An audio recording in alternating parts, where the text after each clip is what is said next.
talk about a central line dressing change. This is something that you do not need a doctor's order to do.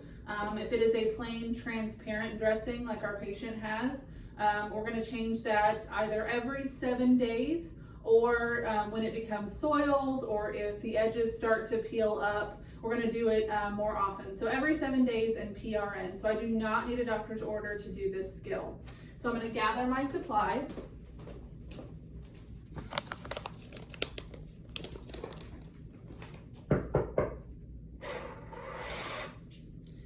Good morning. My name is Nicole. I'll be your nurse today. How are you feeling? Good. Are you having any pain? That's good too. So I'm here to, looks like that dressing has been on for 7 days, so I'm going to change it out. Have you had it changed before? Okay, great. So I just want to make sure you know what it's going to feel like and all that stuff. I'll try to, if it hurts, just let me know, okay? Tell me your full name and date of birth. And verify your allergies for me. Perfect. I'm going to go ahead and raise you up.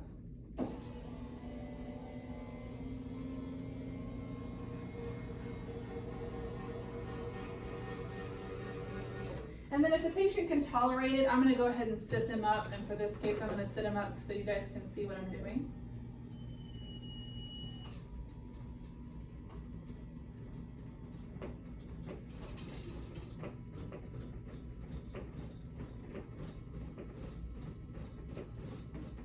So y'all can see that pretty good.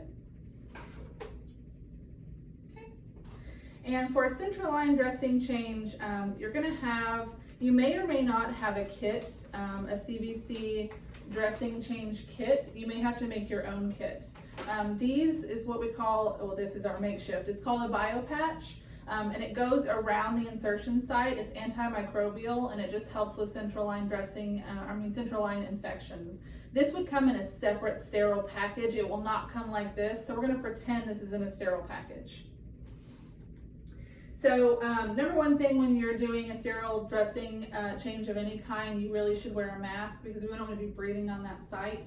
And then my patient, I want to make sure that he can turn his head away from the site. If he cannot, we want to put a mask on the patient as well.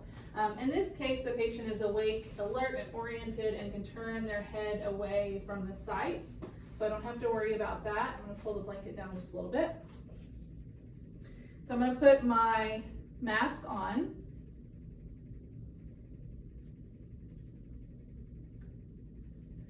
And I'm going to don clean gloves. And this is to take off. And I'm actually going to go ahead and clean this area. Anytime you're doing a sterile skill, you want the table to be clean. I also want it to be waist level or higher. So these are just clean gloves.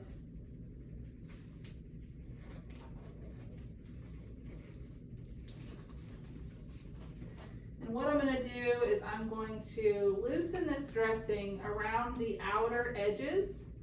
I don't want to start from the middle because you can actually pull the central line out. Most of these are sutured or stitched in place, but just in case, we want to be very, very careful pulling from the outer edges.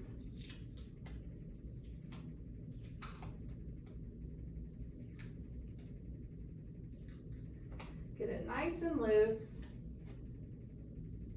And then when we pull from the actual site, we want to pull up towards the insertion site, not away.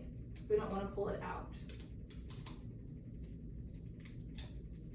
I'm going to take this old BioPatch out. Okay. And this would be trashed.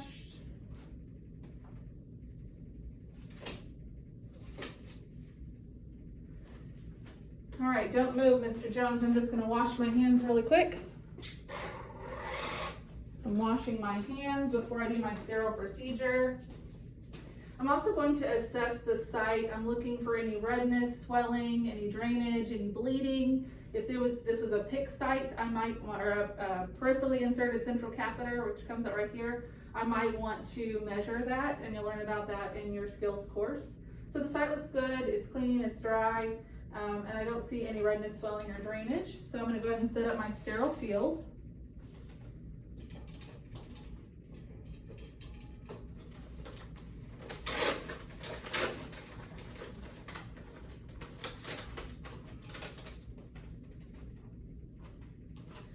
When opening a sterile field, you always want to open away, side, side, and two.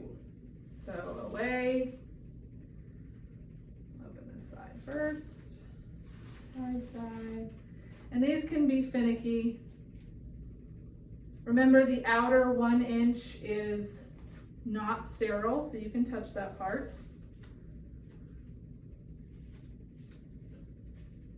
Here's my mask. I'm just going to pinch it off. And this is something that I can use to put on the patient if the patient can't turn their head to the side. I won't need it for now. So I would take my bio patch. It's in a container. It's in a sterile container. I would clamshell that onto my sterile field. So that was in a container. I then just opened it and dropped it onto my sterile field. Then I'm going to grab my gloves. Here's some tape. I don't need that. I'm going to step to the side.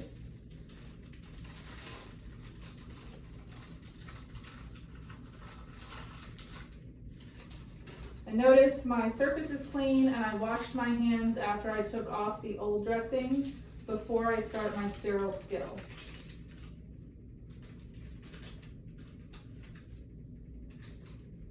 Remember, you can touch the inner cuff of these gloves, just not the outer cuff. As you're putting your gloves on, once you get your fingers into the holes, go ahead and pull it off of the surface. That way you don't run the risk of contamination. This hand is sterile.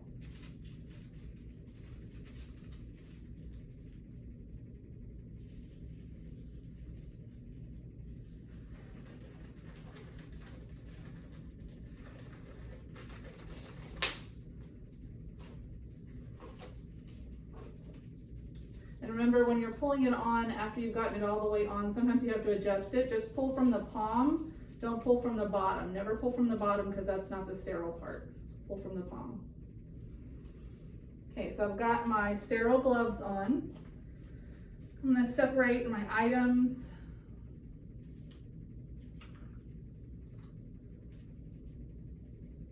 And we're going to use this. This is a chlorhexidine swab. This is what we're going to use to clean. And then we'll place our bio patch, and last we'll place our dressing. So I'm going to take my non-dominant hand. I'm a right-handed person, so I'm going to take my left hand and I'm going to anchor this right here down on the bottom part that was not covered with something already. I'm going to pop this and get some chlorhexidine into there. For the mannequin's sake, I'm not actually going to pop it, but you squeeze these two, pop it, get the chlorhexidine, and we want to scrub back and forth. So not necessarily in a circle, but back and forth friction is what makes this work. So we're going to do that for 30 seconds.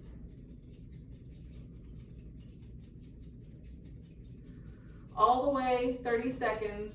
And then once you've scrubbed for 30 seconds, we're going to kind of go down each side, and we're going to discard that. Now we're going to let it air dry for at least 30 seconds. Make sure it's completely dry. Once it's dry, I can now put on my bio patch as carefully as possible.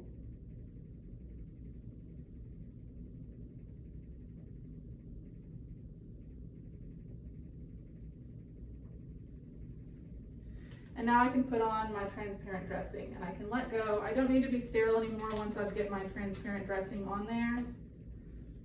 I'm going to make sure this is stabilized. And you want the center of the dressing to be over the actual insertion site.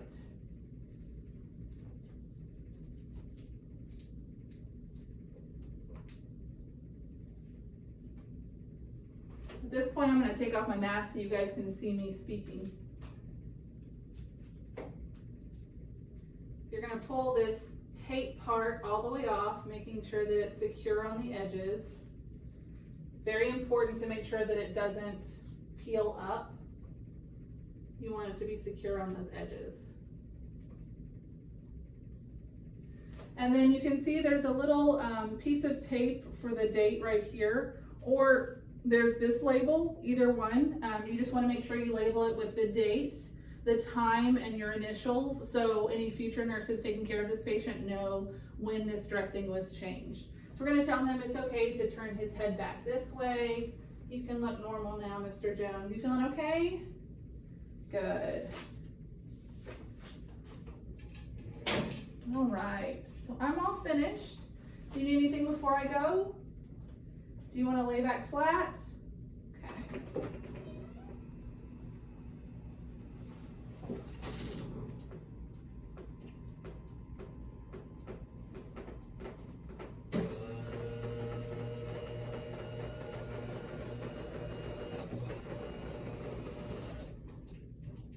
All right, Mr. Jones, here's your call light. I want you to call me if you have any shortness of breath, any pain, discomfort, or if you need anything, okay? I'm gonna be back to check on you in a little bit. All right, so I'm gonna clean up my area and dispose of all of this.